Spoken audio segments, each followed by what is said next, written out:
the entire money-structured and materialistic-oriented society is a false society. Our society will go down in history as the lowest development in man. We have the brains, the know-how, the technology, and the feasibility to build an entirely new civilization.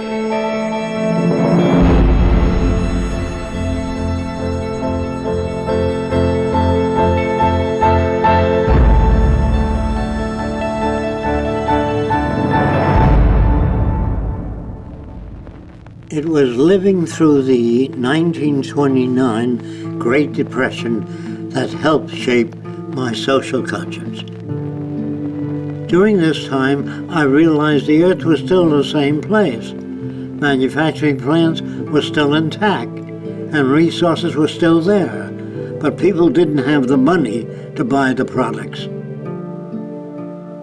I felt the rules of the game we play by were obsolete and insufficient. Misery, suffering, and war provided the incentive for my life's work. I was also motivated by the seeming incompetence of governments, the academic world, and the lack of solutions offered by scientists. I realized instead of working with individuals, a more effective method would be to redesign the culture. This began a lifelong quest to finding solutions to the many problems that we have today.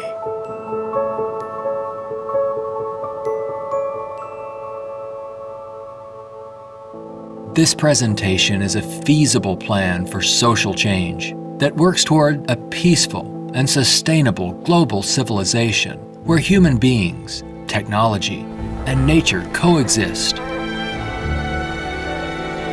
It outlines an alternative to strive for, where human rights are not only paper proclamations, but a way of life.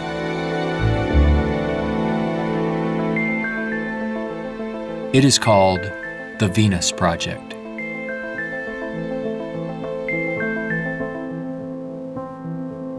Its founder, Jacque Fresco, calls for a straightforward redesign of the culture in which war, poverty, hunger, debt, and unnecessary human suffering are viewed not only as avoidable, but totally unacceptable. It is becoming increasingly obvious that anything less will simply result in a continuation of the same problems we face today.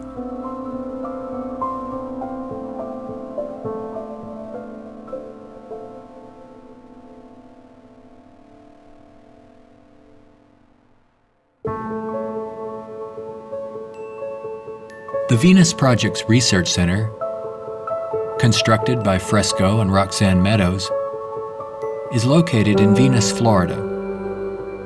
It addresses many of the root causes of our difficulties. But what are the real origins of our problems?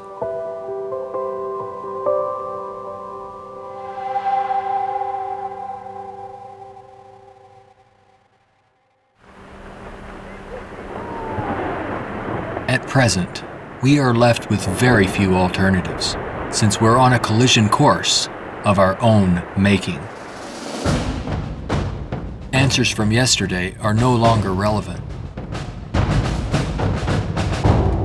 Considering the damage already done to the environment, we are rapidly approaching a point of no return, where nature will dictate the course. Either we continue as we have, with outmoded social customs and habits of thought, thereby threatening our future, or we apply a more appropriate set of values, relevant to a sustainable society, with more opportunity and freedoms. Americans have been conditioned in their kind of society to get a different kind of car next year, to buy a new television set or a tape recorder. We are radical as hell, but our political and social institutions have not changed. And this is where we are stagnating, because we always equate any new idea with communism or regimentation, because we've been brought up to fear that which is new. None of the world's economic systems, socialism, communism, fascism, or the free enterprise system have eliminated the problems of elitism, nationalism, racism, and most of all, scarcity. These are all based primarily on economic disparity. When money is used to regulate and distribute resources for profit, and people and nations are out for themselves, they will seek advantage at any cost. They do this by maintaining a competitive edge, or through military intervention. War represents the supreme failure of nations to resolve their differences. From a strictly pragmatic standpoint, it is the most inefficient waste of lives and resources ever conceived. Most wars are for the control of resources and maintaining your position of differential advantage. They're not based on the dignity of man. They're not based on elevating human beings. It might elevate the human beings in the country that's the victor. It might do that. But as far as the rest of the world goes, the price is enormous. This crude and violent attempt to resolve international differences takes on even more ominous overtones with the advent of computerized nuclear delivery systems and deadly biological and chemical weapons.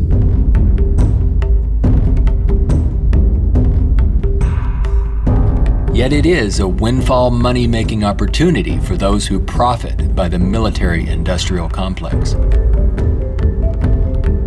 If the profit were taken out of wars, do you really believe we would have them?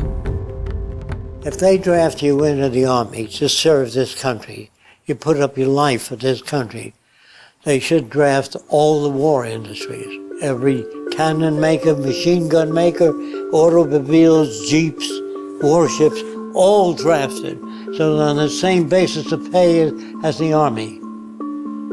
Then it's real. But if you make millions selling warships, machine guns to the army, then it's corrupt.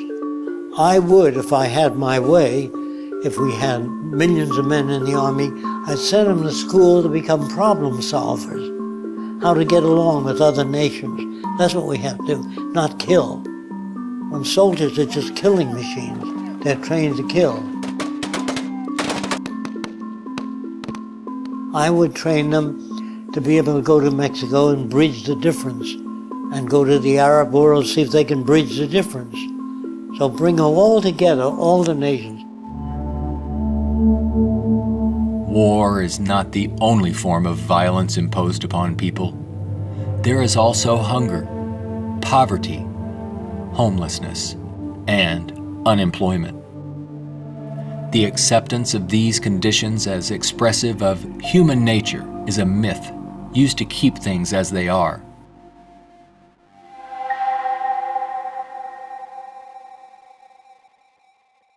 Genetics has nothing to do with greed, business, race prejudice. All of the operant systems in any society are part of your education, the books you read, the role models you follow, and the people you admire. The genes have nothing to do except with the color of your eyes, the shape of your nose, perhaps inherited features. The genes do not control values. And even if you're born with a much better brain than another person, meaning better receptors, the quality of the tissue is better, I would say that if you have a better brain and you live in a fascist country, you become a fascist faster. The brain has no mechanism of discrimination. The brain can't tell you what is relevant or less relevant, except experience. We are not born with greed, envy, hatred, or bigotry.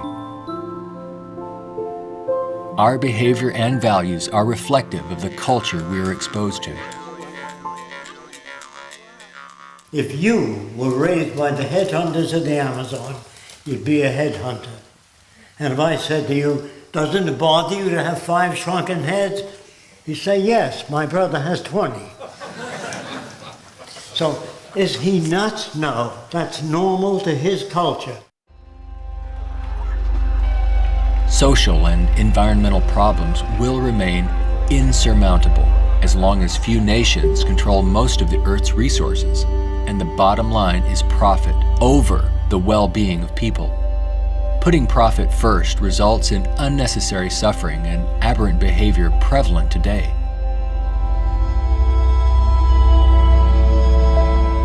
Many people feel that we need the rule of law to eliminate our problems. We have many laws, thousands upon thousands of them, but they are constantly being broken. Paper proclamations and treaties do not alter the facts of scarcity, deprivation, and insecurity. You can predict the shape of the future and the values if you know the trends of events in the ocean pollution, the scarcity of arable land. If you watch that degrading system grow, I can predict the riots and killing and assassination. In other words, human behavior is really generated by the surrounding environment. If there's a scarcity, say, of water, it is prized, and its price is high. Let's discuss scarcity as a system. Suppose it rained gold for about 3 days, gold dust. People would go out and shovel it in, fill the cellars, the attic, every drawer in that. They throw out their clothing. If the rain kept up for a year, so the gold was all over the place, people would sweep it out of the house, take their rings off, throw them away, and so human behavior, and it goes, change to that condition. There's only a policeman in front of something that people have need for and don't have access to. So you put a guard there. But if lemon trees or orange trees and apple trees grew all over the place, you couldn't sell it. If you landed on an island that was so abundant with resources, you had 10 people, there were 1,000 fish for every person if you wanted it. There were 10 times the amount of breadfruit and bananas, money would not come into existence. Private property would not come into existence. If the island was big enough, there was 10 people, there were 8,000 acres. No one would give a damn about staking out this particular area. There are patterns of behavior that promote survival. There are social conditions that change our values and outlook. No one can write a constitution of required behavior without consulting the environment. So we'd better take care of the environment, we'd better take care of one another, and we'd better educate people to the highest possible levels of our ability in order to have a society. Even a peace treaty cannot prevent another war if the underlying causes are not dealt with. Maybe what is needed are ethical people in government who will work towards everyone's well-being. But even if the most ethical people were elected to high positions and we ran out of resources, there would still be lying, cheating, stealing, and corruption. It's not ethical people that are needed, but rather a way of intelligently managing the Earth's resources for everyone's well-being.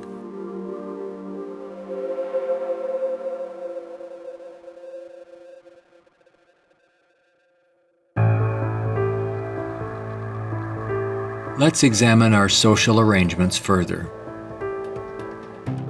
To maintain our economy, products must continuously be sold. To assure this, they are deliberately designed to wear out and break down. Maybe you've noticed this usually happens right after the warranty expires. This corrupt practice is referred to as planned obsolescence, which is the conscious withdrawal of efficiency. Innovators go through the finest schools and then are required to design things that wear out and break down right on schedule.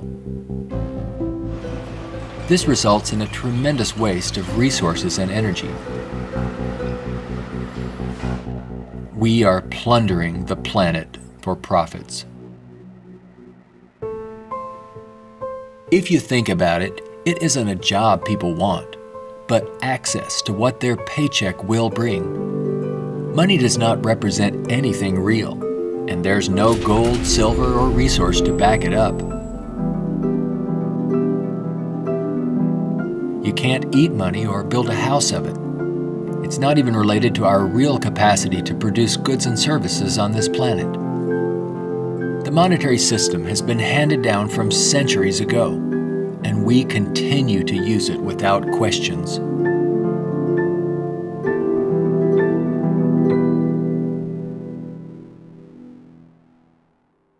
This system will keep installing more and more automation, cutting down on the purchasing power of the majority of people. There will come a time, it's called the Gaussian curve, where employment is that, production is this, and purchasing power is that. The system stops. Banks fail, nothing works anymore. We're moving in that direction very rapidly. We have finally gotten to a place in 2011 where it's becoming obvious that the machine has beaten the man. We're incredibly productive with far fewer people. We are more productive. We are more productive as an economy than ever before. An iPad app can do more than workers. 4 people. Just that there are fewer jobs. The jobs that do exist now can have lower wages because of obvious reasons. A lot of people looking for a small number of jobs. The wages go down. That has huge impacts on the middle class and ripples out from there. We're moving towards social collapse. I think this is going to happen all over the world, not just here. And it doesn't require the overthrow of the government. It just requires that you let it alone. It'll overthrow itself. If you control the media, you can calm people down. But if the majority keeps getting laid off, and they don't have purchasing power, the system collapses. It doesn't work anymore. They invade. It's already happening. This country is already insoluble. They're going to have difficulty with national security, paying pension people. They've spent far beyond what they already have. Now, all they can do now is create debt, borrow more and more money from banks. We also want to show you a rather grim sign of our times. It's not far from here in Midtown Manhattan. The national debt has grown too large for the national debt clock. It went up back in 1989 when the nation's debt was less than $3 trillion. The debt has been piling up so fast lately they had to drop the dollar sign to make room for an extra digit as the number turned over to more than $10 trillion now and counting every second. A whole new clock with 2 extra spaces will go up next year. The federal government is not allowed to print money. It's not allowed to lend money or get in the banking business. That is a privilege for bankers only. So what the government has to do if they want to build an air force, say, of 2,000 planes a month, they have to borrow money from a private lending institution, sign the dotted line, and if the war is lost or failed, the burden falls on the public to pay off that debt.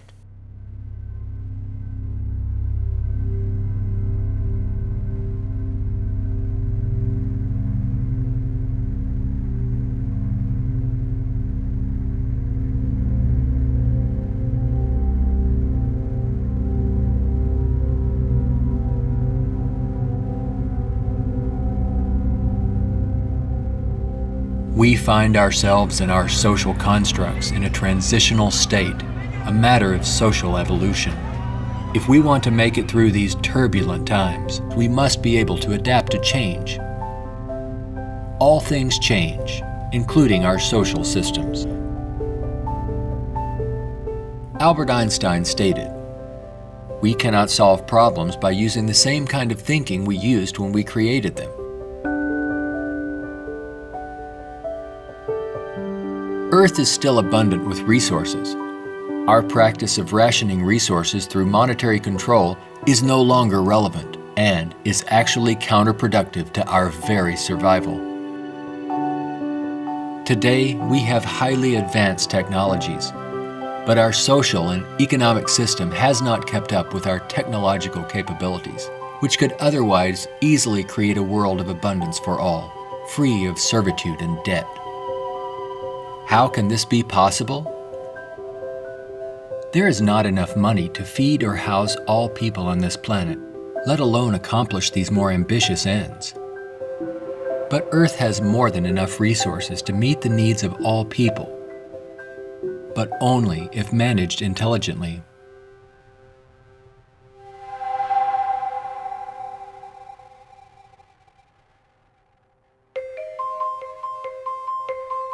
Jacque Fresco envisions a solution that he calls a resource-based economy. It is a socio-economic system in which all goods and services are available to everyone, without the use of money, barter, credit, debt, or servitude of any kind. It is unlike any social system that has gone before. Fresco arrived at this direction through 75 years of study and experimental research.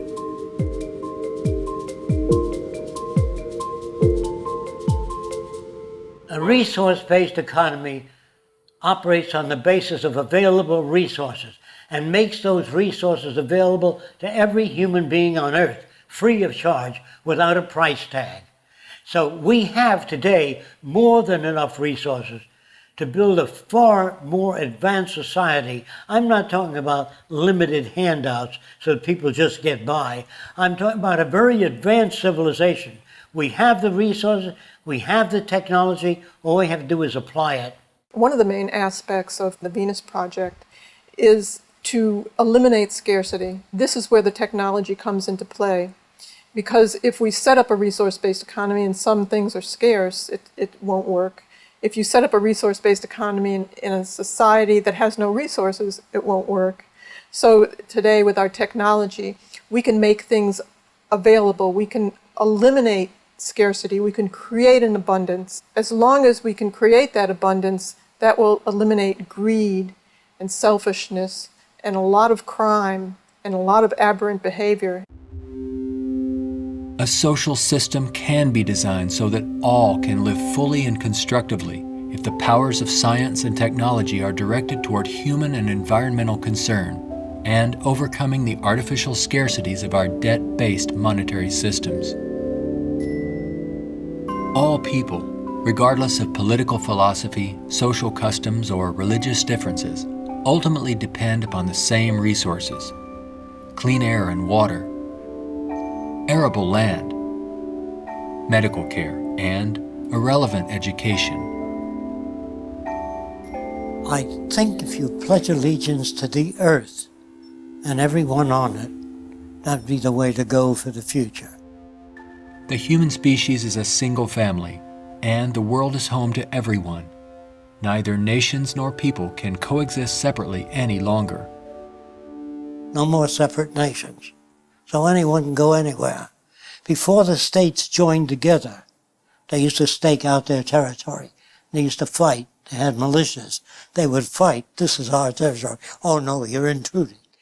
When all the states joined together, the government worked out the lines of the states and they agreed, and that was the end of territorial disputes. If you want the end of war, you must declare the earth common heritage.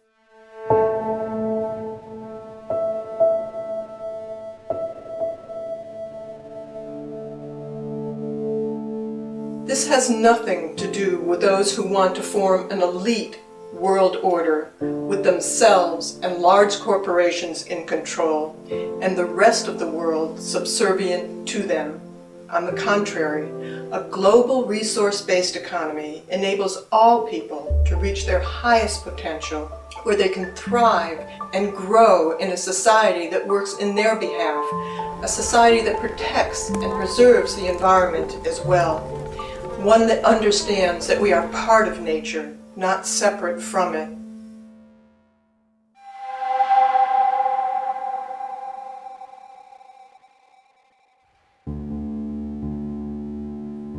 Some question what would happen to incentive if needs were met without our having to work to attain them. The question assumes humans have no desires beyond basic needs. If that were true, there would be no inventors, writers, or teachers. People work with passion on the things that interest and challenge them. Let's enable all people to have the opportunity to partake in the greatest challenge one can have, improving our world for everyone. Individuality will be emphasized rather than uniformity. This social arrangement will generate a new incentive system that values the protection of the environment and social concern, rather than the shallow, self-centered goals of wealth, property, and power. It does not call for uniformity. It absolutely calls for diversity. The more diverse people are, the more individuality. So we emphasize individuality, creativity, innovativeness. This is the essentials of the design.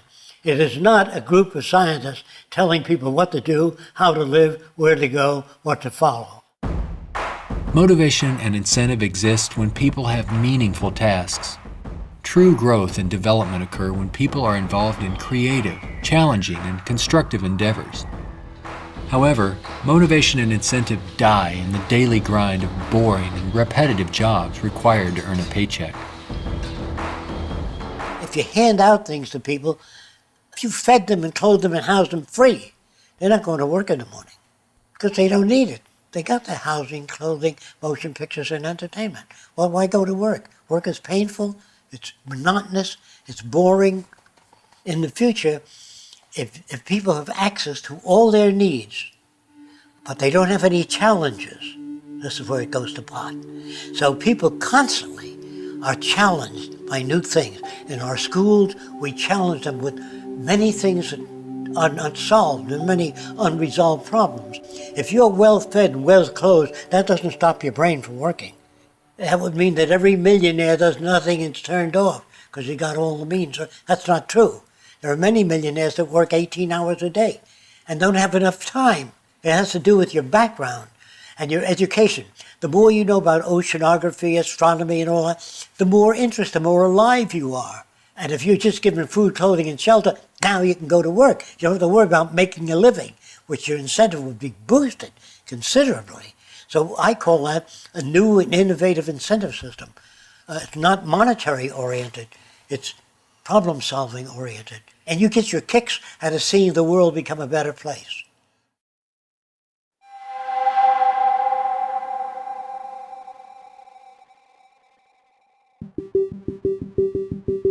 How can we use our technology wisely so that there is more than enough for everyone? To achieve this, it's mandatory that the planning for it be based on the carrying capacity of the planet's resources.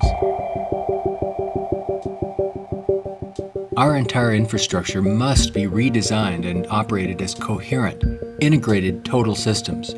This means we must consider our entire global community as one unit that includes everyone, and plan accordingly. Only in this way can we use our technology to overcome resource shortages, provide universal abundance, and protect the environment. Therefore, a global survey is first needed to assess exactly what we have. This would inventory our physical resources, personnel, production centers, and the needs of people. This enables us to determine the amount of goods and services needed. For instance, where is the arable land to grow crops? How many people are in various locations? And what is the state of their health? This would determine where hospitals are built and how many. If you try to do that today, ask for a global resource survey of all nations, they'd wonder, what are you trying to do that for? To find if we got enough resource to fight you in armaments and other things? They would be skeptical, hesitant to give that information. So I would say it wouldn't work in today's culture. But after the ideas are put forth and the reason for it and the advantages gained by all the nations, it would have to be specific advantages that they can understand in their terms. And if they agree, then the survey would be conducted. It's not my opinion or the opinion of anyone else would be used. It's the size of the population, the availability of resources, the carrying capacity of the earth that determines what is done and how fast things move. See, today it's done on a totally different basis. But in the future, it'll all be based on a form of dynamic equilibrium. That means operating everything at the highest potential without environmental neglect. The key to achieving abundance and a high standard of living for all is to automate as much as possible in the shortest period of time. But during the transition, we have to bring together the technological capabilities of people working with computers and working with technology and building and designing methods of delivering these resources and the necessary industrial plants to process the resources. Our problems and their solutions are technical, not political. Most problems can be solved when technology and the methods of science are used to serve all people, not just a select few. But what is it that you want? You have to ask yourself, I want to live in a world where I don't have to fear that my children will go into another war, where there'll be deprivation or problems or disease. Do you know how to build that kind of world? No, I don't. Well, how do you go about building? You call upon the various divisions of science, bring them together, and say, these are the problems we'd like to solve. A scientific government doesn't mean that scientists rule or control people. It means they have better means for building transportation systems, better means for cleaning the air. They have the best means for restoring the ocean that we know of to this day. Computers can serve the needs of everyone when Cybernation is ultimately integrated into all aspects of this new and dynamic culture. One can think of this as an electronic nervous system, extending into all areas of the social complex. Their function would be to coordinate a balance between production and distribution, assuring there are no shortages or overruns. In this highly technical society, decisions are based on direct environmental, human, and industrial feedback. You can think of this as electrical sensors throughout the entire environment, from cities, factories, warehouses, distribution centers, transportation networks, all over the globe, gathering data for more appropriate decisions. The decisions are based on the needs of society rather than corporate or private interests. It is not automated technology or machines we should be wary of, but the abuse and misuse of technology by selfish interests. Remember, it is people who decide what ends the machines will serve. If technology does not liberate all people for the pursuit of higher aspirations in human achievement, then all its technological potential will be meaningless. You always do a positive and negative study before you engage in the actual reconstruction of an environment.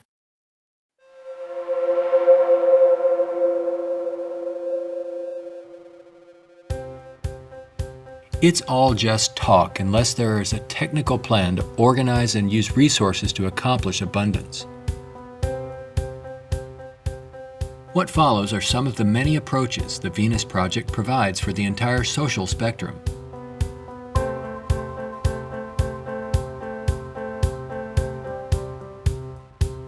Today, more than half our population lives in cities that are polluted, dangerous, and waste energy.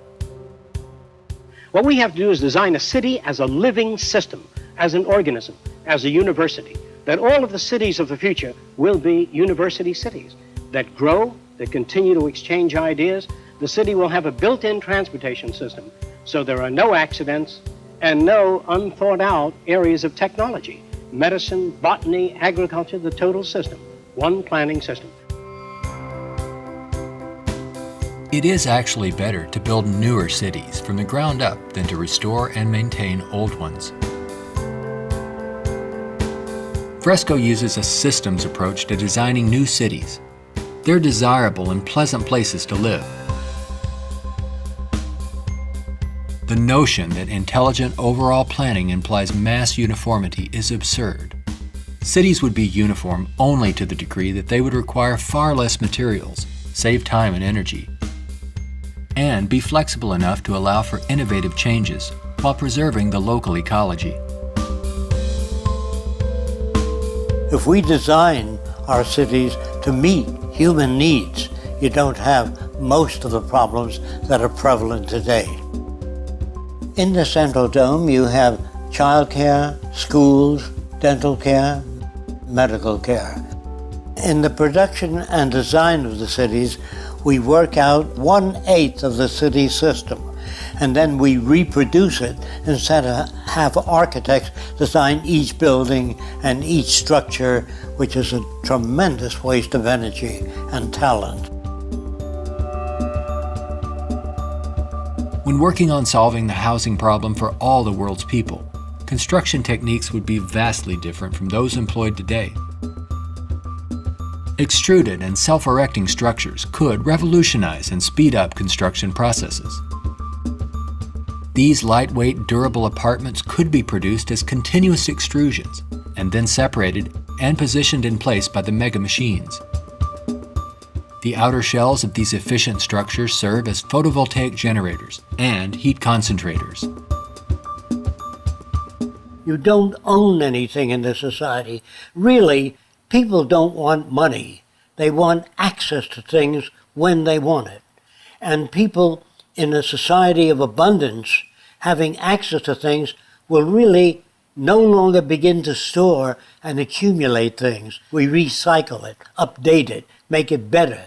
Take the same materials of an old car, weighs just as much as a new car, so there are no old cars.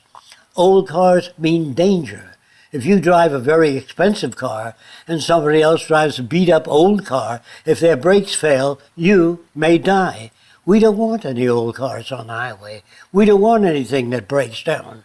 We don't want anything that takes looking after. In a resource-based economy, people may access whatever products they need without the burden of having to purchase, maintain, or insure their possessions.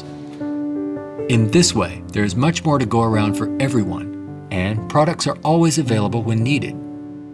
Anything people may need is available in these outside access domes.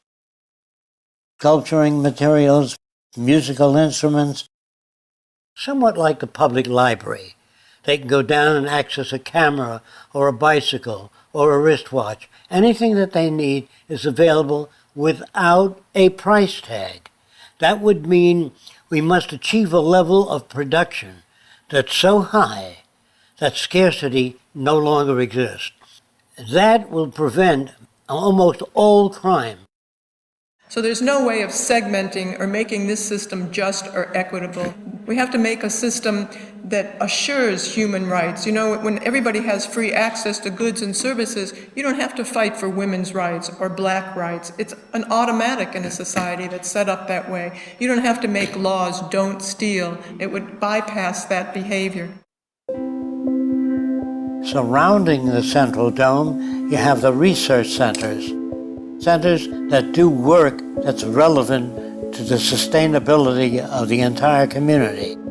As we move away from the research centers, we come to the recreational area, which has tennis courts and all of the games that people require.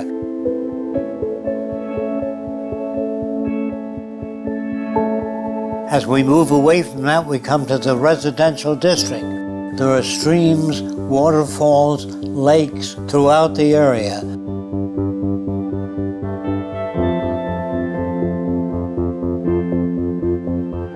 We could provide a wide range of unique homes and apartments that can be relatively maintenance-free, fireproof, and virtually impervious to adverse weather conditions.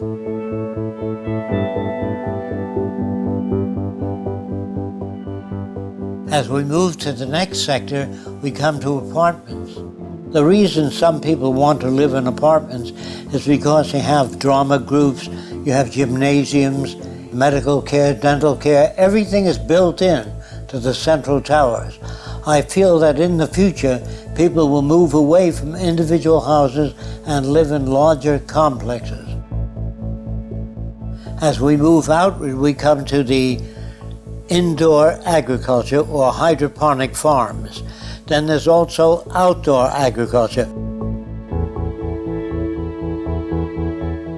The city would use the best of clean technology in harmony with nature, such as wind, solar, geothermal, heat concentrators, piezoelectric, wave, temperature differentials, ocean thermal vents, and much more.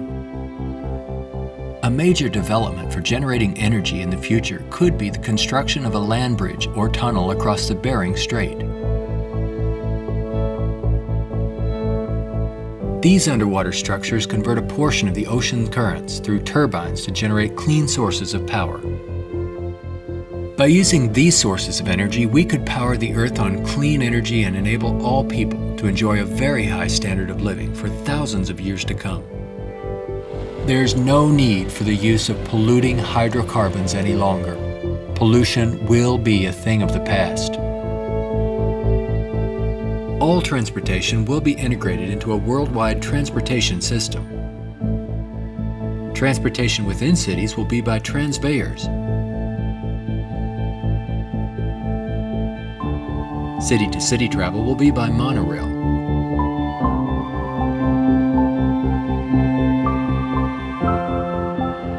Maglev trains are utilized for long-distance travel. To enhance efficiency, this high-speed maglev train is equipped with removable sections, which can be disengaged while the train is in motion. Aircraft will display a wide range of configurations.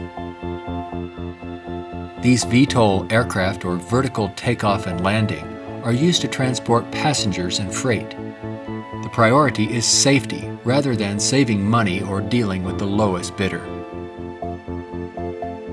This modular freighter consists of detachable sections that can be rapidly loaded or unloaded. The number of sections varies depending on the amount of freight to be delivered. When all the sections are connected, they can be propelled as a single unit. Ships can be floating manufacturing plants that produce products while en route to their destinations. They can also serve as education centers, where children and adults travel worldwide, obtaining innovative education, not through vicarious study, but through experiencing and interacting with the real-world environment. A national transportation system would include a network of waterways, canals, and irrigation systems. They could serve to minimize the threat of floods and droughts while allowing for the migration of fish, provide natural fire breaks, emergency water sources, fish farms, and recreation areas. When we unleash science and technology directly into the social system without the restrictions of the marketplace, finances, or patents, we could achieve a very high standard of living within a very short period of time. This society would continuously improve, changing rapidly through new technologies, inventions, and ideas. It would be an emergent society rather than an established one like we have today. Imagine living in an extraordinary oceanic city, helping to restore the ocean environment while eliminating land-based population pressures.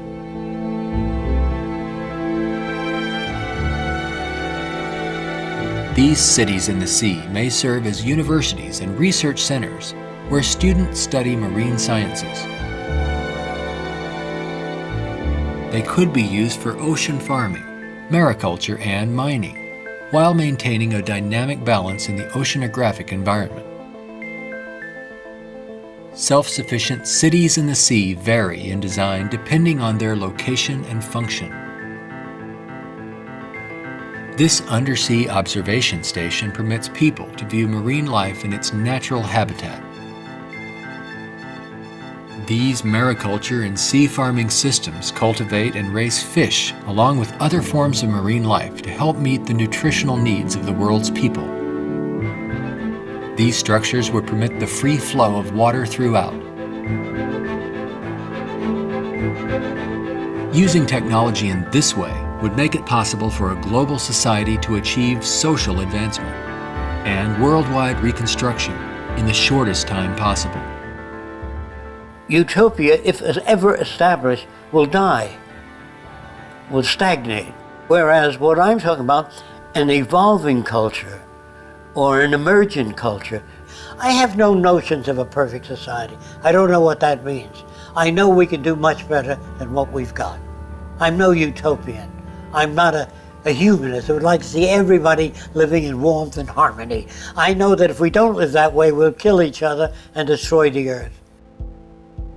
This new lifestyle, while providing leisure and recreation, would also enhance knowledge and creativity for everyone. The measure of success would be the fulfillment of one's personal interest, rather than the acquisition of wealth and self-centered goals. A resource-based economy would not only change our environment to make it clean, efficient, and enjoyable, but it would introduce a new value system appropriate to the direction and aims of the new innovative approach. With education and resources made available, there would be no limit to the human potential. Everyone will have the freedom to pursue whatever constructive field of endeavor he or she chooses, without the economic limitations that we face today. We are now at a time when decisions must be made if we wish to evolve from our present culture of scarcity, waste, and environmental destruction to a sustainable society of ecological concern and abundance. A nation without a vision of what the future can be is bound to repeat past errors over and over again. If we say dishonestly that man is the highest form of evolution which you get in school, man destroys the oceans, the fish, the atmosphere, one another, and man flies over a city, presses a button, and burns everybody in the city with nuclear weapons. Is he the highest creation of nature? Not yet, in my opinion. We've got a long way to go. We could either develop paradise on earth or oblivion, wipe ourselves out. Only the future will tell. It's what you do to make the future. We can create a world where war and want are distant memories. When all of science and technology are used within a global resource-based economy for the protection of the environment and the well-being of all, only then will we understand what it means to be truly civilized.